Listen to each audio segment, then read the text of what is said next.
خلقا چی څومره چغی وهو اے خلقا چی څومره مشکلات تیرو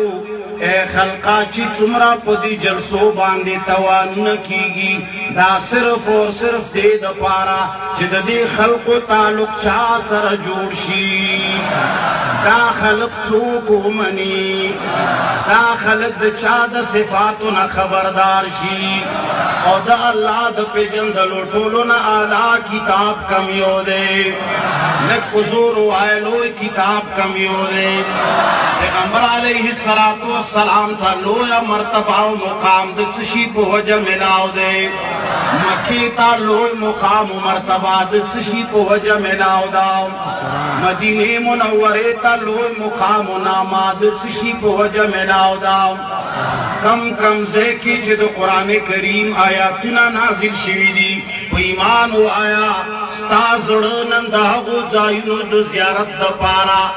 جاړي او کنا ستا زړه غواړي او کنا اے خلقو موږ هیڅ نه غواړو اے خلقو موږ نوې خبرو کولو والا نه یو موږ د فساد جوړولو والا نه یو موږ د جګړو کولو والا نه یو موږ د جماعتونو غله نه یو موږ د مدرسو غله نه یو ډېر خلک د جماعتونو غله دي هغه د رب العالمین د عبادت په ځای باندې د محلې والو عبادت کوي هغه وایي چې یاره جي جماعت راته میلاو دی زه کچرې د قرآن خبره وکمه زه د رحمان خبره وکمه زه نیغه خبره وکمه زه سیده خبره وکمه نو دا خلک خو به جنت والا جوړ شي خو ما نه به جماعت پاتې شي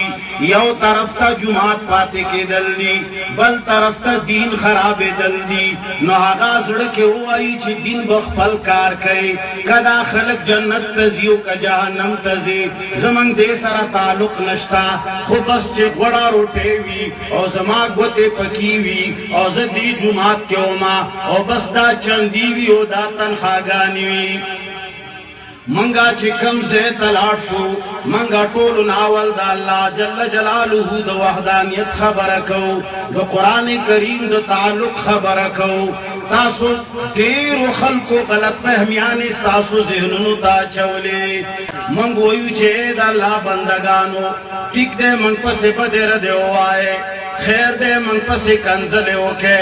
زموږ پسې کنځلو کولو باندې تاسو کفر ته نوځئ موږ پسې بدو ردو ویلو په وجه باندې تاسو کفر ته نوځئ خو د رب العالمین کلام نه منلو باندې کفر ته وځئ او که نه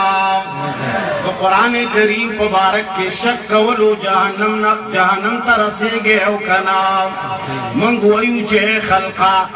راشئ د الله جل جلاله کتاب طرف ته هغه کتاب چې د هغې په وجه باندې جناب محمد مصطفی صلی الله علیه وسلم ته دومره لویه مرتبه میلاو ده پیغمبر علیه السلام جابر رضی الله تعالی عنه ته فرمایي چې سر دې پې کېږدي انغري نه دی چولې نه دی دیګچې نه کوزئ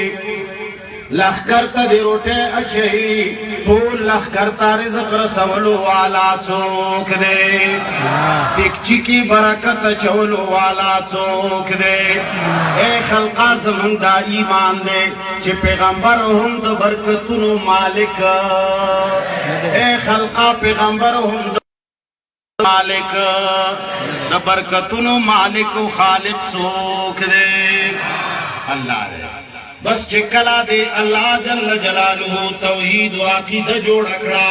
بیا به د څلورو کسانو روټۍ الله ټول لښکر ته رسوي ځکه چې ټول لښکر ته د خوراک رسولو والا څوک دی معجزاتو په باره کې قرآن بار بار وایي باذن الله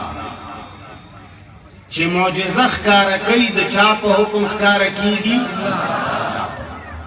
پیغمبر سره د معجزې اختیار نه